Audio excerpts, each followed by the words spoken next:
Kapal na mukha namin, nakikape pa kami sa Converge. Magbabayad lang naman kami ng internet at cable. Pero nakita ni Jello nakalagay na free coffee. Sabi niya, Ate Kim, free coffee oh. Hingi kaya tayo, Ate Kim, paano kaya kumuha neto? Sabi niya.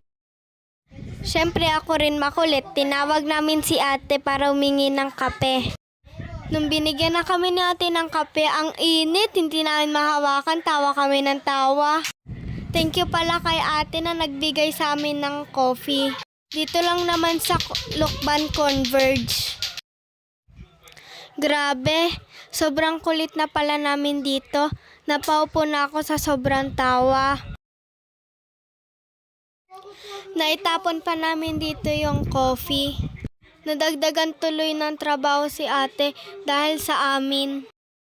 Dinoble pa ni ate yung baso namin kasi sobrang init. Nahiya rin kami sa sobrang kulit namin. Nag-upo pa kami saglit dito. Kaya naisipan naming lumabas na lang. Nagkaway-kaway pa kami bago lumabas. Dala-dala pa ni Jello sa tricycle yung kape niya. Hirap na hirap siya kasi natatapon. Bye mga kakabsa. Thank you for watching. Don't forget to like, follow, and share.